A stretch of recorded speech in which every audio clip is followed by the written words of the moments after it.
ഈ ആഴ്ചയിൽ നിങ്ങൾ അറിയേണ്ട വാർത്തകൾ. സാഹിത്യത്തിനുള്ള നൊബേൽ പ്രഖ്യാപിച്ചു. അമേരിക്കൻ കവയിത്രി ലൂയിസ് ഗ്ലുക്കാണ് പുരസ്കാരത്തിന് അർഹയായത്. എന്താണ് ഈ നൊബേൽ സമ്മാനം? രസതന്ത്രം, സാഹിത്യം, സമാധാനം, ഭൗതികശാസ്ത്രം, വൈദ്യശാസ്ത്രം, സാമ്പത്തിക ശാസ്ത്രം എന്നീ മേഖലകളിൽ ലോകത്ത് മഹത്തായ സംഭാവനകൾ നൽകിയവർക്ക് ലിംഗ, ജാതി, മത, രാഷ്ട്രീയ ഭേദമന്യേ നൽകുന്ന ഒരു പുരസ്കാരമാണ് നൊബേൽ പുരസ്കാരം. ലോകത്തെ ഏറ്റവും ഉയർന്ന പുരസ്കാരമായി കരുതപ്പെടുന്ന ഒന്നാണ് നൊബേൽ സമ്മാനം. നൊബേൽ പതക്കത്തിനും ബഹുമതി പത്രത്തിനും പുറമെ 10 മില്യൺ സ്വീഡൻ ക്രോണ, ഏതാണ്ട് 6,26,00,000 ഇന്ത്യൻ രൂപയാണ് സമ്മാനത്തുകയായി ജേതാവിന് ലഭിക്കുന്നത്. ഭൗതികശാസ്ത്ര നൊബേൽ പ്രഖ്യാപിച്ചു. ബ്രിട്ടീഷ് ശാസ്ത്രജ്ഞനായ റോജർ പെൻറോസിനും ജർമ്മൻ ജ്യോതിശാസ്ത്രജ്ഞൻ റെയിൻഹാർഡ് ഗെൻസൺ, അമേരിക്കൻ ജ്യോതിശാസ്ത്രജ്ഞ ആൻഡ്രിയ ഖേസ് എന്നിവർക്കാണ് ഇക്കുറി ഭൗതികശാസ്ത്ര നൊബേൽ. പുരസ്കാര തുകയുടെ ഒരു പാതി റോജർ പെൻറോസിനും മറുപാതി റെയിൻഹാർഡ് ഗെൻസലിനും ആൻഡ്രിയ ഖേസിനുമായി സമ്മാനിക്കും. തമോഗർത്തങ്ങൾ രൂപപ്പെടുന്നത് ഐൻസ്റ്റൈന്റെ സാമാന്യാപേക്ഷികതാ സിദ്ധാന്തത്തിനനുസരിച്ചാണെന്ന് ഗണിതശാസ്ത്ര മോഡലുകൾ ഉപയോഗിച്ച് തെളിയിച്ചതിനാണ് റോജർ പെൻറോസിനെ നൊബേലിന് അർഹനാക്കിയത്. ഗാലക്സിയുടെ മധ്യത്തിൽ പുതിയ വലിയ വസ്തുവിനെ കണ്ടെത്തിയതിനാണ് റെയിൻഹാർഡ് ഗെൻസലിനും ആൻഡ്രിയ ഖേസിനും നൊബേൽ ലഭിച്ചത്. വൈദ്യശാസ്ത്രത്തിനുള്ള നൊബേൽ സമ്മാനങ്ങൾ പ്രഖ്യാപിച്ചു. ഹെപ്പറ്റൈറ്റിസ് സി വൈറസ് കണ്ടെത്തിയ ശാസ്ത്രജ്ഞർക്കാണ് ഇത്തവണത്തെ വൈദ്യശാസ്ത്രത്തിനുള്ള പുരസ്കാരം ലഭിച്ചത്.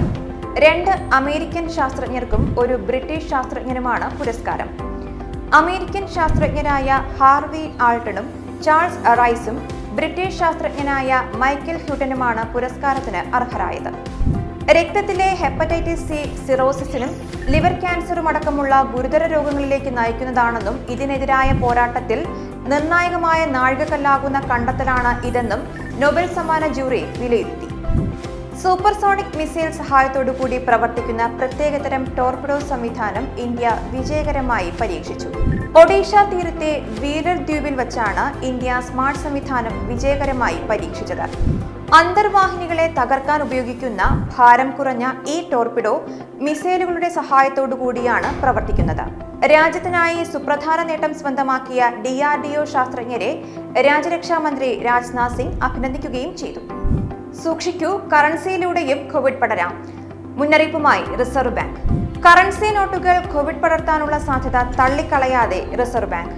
പണമിടപാടുകൾക്ക് mobile, internet banking, credit, debit കാർഡുകൾ തുടങ്ങി വിവിധ ഓൺലൈൻ ഡിജിറ്റൽ ചാനലുകൾ ഉപയോഗിക്കണമെന്ന മുന്നറിയിപ്പാണ് റിസർവ് ബാങ്ക് നൽകുന്നത്.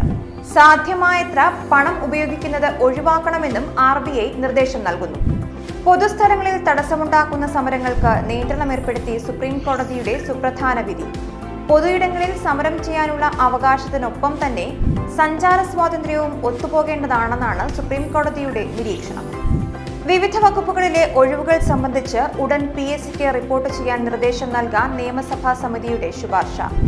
ജോലി ആവശ്യമില്ലാത്തവർക്ക് റാങ്ക് പട്ടികയിൽ നിന്ന് ഒഴിവാക്കാനുള്ള നടപടിക്രമം ലഘൂകരിക്കാനും PSCയോട് നിയമസഭാ സമിതി ശുപാർശ ചെയ്തു. ഒരാഴ്ചയിൽ നിങ്ങൾ അറിയേണ്ട വാർത്തകളുമായി ഇനി അടുത്ത എപ്പിസോഡിൽ കാണാം.